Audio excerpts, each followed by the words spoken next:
आज दिल्ली में जो नई एक्साइज पॉलिसी 2021-22 में लागू की गई,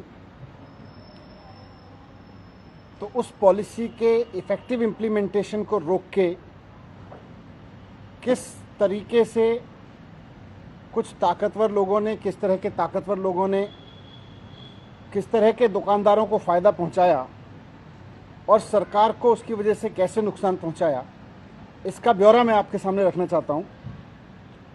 ये ब्यौरा मैंने सीबीआई को भेजा है और उनसे रिक्वेस्ट किया है कि इसकी जांच करें कि किस तरह से सरकार को नुकसान पहुंचाया गया और कुछ दुकानदारों को फ़ायदा पहुंचाया गया सरकार द्वारा पास पॉलिसी में फेरबदल करके, इनडायरेक्ट तरीके से फेरबदल करके।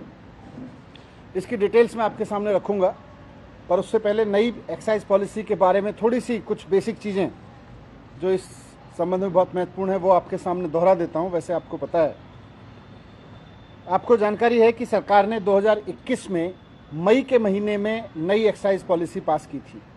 कैबिनेट ने इसको पास किया था। मई 2021 में पास नई एक्साइज पॉलिसी में हमने लिखा था कि पहली पॉलिसी, जो पुरानी पॉलिसी थी, उसमें 849 दुकानें होनी थी। तो इसमें भी लिखा गया था कि पूरी दिल्ली में दुकानों की संख्या बढ़ाई नहीं जाएगी, बल्कि 849 ही रहेगी, पहली पॉलिसी के बराबर ही रहेगी। पहली पॉलिसी में 849 दुकानें बहुत अनइवन तरीके से बटी हुई थीं। किसी किसी वार्ड में 20-20, 25-25 दुकानें थीं, तो कहीं बिल्कुल नहीं थीं। कई ऐसे मॉल्स थे जहां पर 10-10, 15-15, एक जगह तो शायद 20 दुकानें थीं एक मॉल में। कई जगह मार्केट्स में बिल्कुल दुकानें नहीं थीं। इसलिए नई एक्साइज पॉलिसी में एक प्रिंसिपल रखा गया और बहुत हाईलाइट करके रखा गया कि इक्विटेबल डिस्ट्रीब्यूशन ऑफ शॉप्स रहेगा। दुकानें नहीं बढ़ेंगी, लेकिन इक्विटेबल डिस्ट्रीब्यूशन रहेगा। लगभग बराबरी से बांटा जाएगा पूरी दिल्ली में, ताकि कहीं हुज ट्रेजेडी ना हो, ताकि कहीं कोई गड़बड़ी ना हो। तो ये एक पॉलिसी का इंपॉर्टेंट प्रोविज़न था। मई 2021 में ये पॉलिसी पास करके, कैबिनेट से पास करके एलजी साहब के पास मंजूरी के लिए भेजी गई।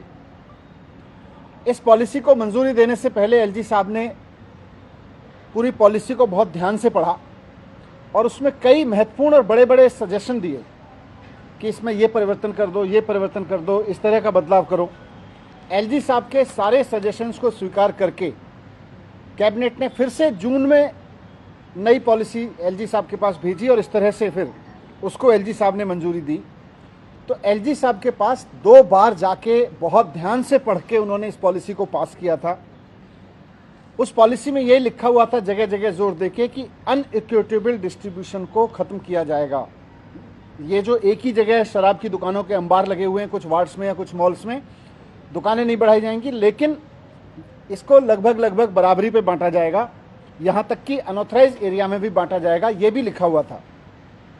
इसमें लिखा हुआ था कि हर वार्ड में दुकानें तो नहीं बढ़ेंगी पूरी दिल्ली में, लेकिन हर वार्ड में लगभग 2 से 3 दुकानें हो जाएंगी, तो इक्विटेबल डिस्ट्रीब्यूशन हो जाएगा। मैं पॉलिसी की वो लाइन भी आपको दे दूंगा, उसमें साफ साफ था कि इक्विटेबल प्रिंसिपल पे काम करेगी और पूरी दिल्ली में लगभग बराबरी पे दुकान बांटी जाएंगी, इंक्लूडिंग अनऑथराइज्ड एरियाज। तो जब ये एलजी साहब ने बहुत सारे सजेशन और दिए पॉलिसी में चेंज करने के, और बहुत ध्यान से पॉलिसी पढ़ी थी, उस समय न तो एलजी साहब ने आपत्ति की कि अनऑथराइज्ड एरियाज में शराब की दुकानें नहीं खुलनी चाहिए, ना उसका बदलाव, ना उन्होंने कोई आपत्ति की, ना उसमें कोई बदलाव का सुझाव दिया, बल्कि मंजूरी दी। 2 बार पॉलिसी को पढ़ के मंजूरी दी, काफ़ी ध्यान से पढ़ के मंजूरी दी। और जब एलजी साहब से मंजूर करा के उस पॉलिसी के तहत टेंडर किए गए और सरकार के अनुमान से लाइसेंसीज ने 25% ऊपर रख के लाइसेंस लिए, तो जब दुकानें खोलने की फाइलें एलजी साहब के पास गई, तो वहां एलजी साहब ने अपना स्टैंड चेंज किया। पहले जब पॉलिसी में गया कि अनऑथराइज कॉलोनी में भी दुकानें खुलेंगी, इक्विटेबल डिस्ट्रीब्यूशन होगा, उस समय एलजी साहब ने कोई ऑब्जेक्शन नहीं किया। पॉलिसी पास की, सारे रूल्स पास किए, सब कुछ पास किया। लेकिन जब दुकानें खुलने की फाइल एलजी साहब के पास पहुंची, तो वहां पर एलजी ऑफिस में कुछ बदलाव हुआ। एलजी ऑफिस ने अपना निर्णय बदला। यहीं पे इसकी सारी जड़ है कि किस तरह से नुकसान हुआ। आपको जानकारी के लिए बता दूं कि ये दुकानें खुलने के प्रस्ताव नवंबर के महीने में एलजी साहब के पास पहुंचे, क्योंकि 17 नवंबर से दुकानें खुलनी थीं। नवंबर के पहले हफ्ते में एलजी साहब के पास प्रस्ताव भेजे गए। 17 नवंबर से दुकानें खुलनी थीं, इंक्लूडिंग अनऑथराइज एरियाज। तो एलजी साहब ने उस समय 15 नवंबर को, यानी ठीक 2 दिन पहले, एक नई शर्त लगा दी कि अनऑथराइज एरिया में दुकानें खोलने के लिए डीडीए और एमसीडी की मंजूरी लेनी चाहिए। पहले जब पॉलिसी पढ़ी थी तब नहीं लगाई, उनके सुझावों पे पॉलिसी दोबारा पास होके गई तब नहीं लगाई, बल्कि ये भी आपकी जानकारी में होना चाहिए और बहुत ज़रूरी है जानना कि अनऑथराइज एरिया में एक्साइज पॉलिसी के तहत दुकानें खुलती रही हैं। दिल्ली में हमेशा दुकानें खुलती रही हैं, हर साल खुलती रही हैं और एलजी साहब की मंजूरी से खुलती रही हैं। 2015 से मैं देख रहा हूं, मैंने उससे पहले की भी फाइलें देखी हैं, 2015 से भी पहले 10 साल की फाइलें देखी हैं। हर साल एलजी साहब के पास अनऑथराइज एरिया में दुकानें खुलने की फाइल जाती थी और एलजी साहब उसको अप्रूव करते थे। जब पॉलिसी में लिख के गया कि अनऑथराइज एरिया में दुकानें खुलेंगी, उस वक्त भी उसको अप्रूव किया, लेकिन बाद में जब फाइलों के पे अप्रूवल गया दुकानें खोलने के लिए, उस वक्त एलजी ऑफिस अचानक अपना स्टैंड चेंज करता है और कहता है कि इसके लिए डीडी और एमसीडी की मंजूरी ले लो। एलजी साहब को भी पता था कि ये मंजूरी डीडीए और एमसीडी से नहीं ली जाएगी, बल्कि राज्यपाल उपराज्यपाल महोदय के ऑफिस से ही होनी है, हमेशा की तरह से जैसे पहले होता रहा था।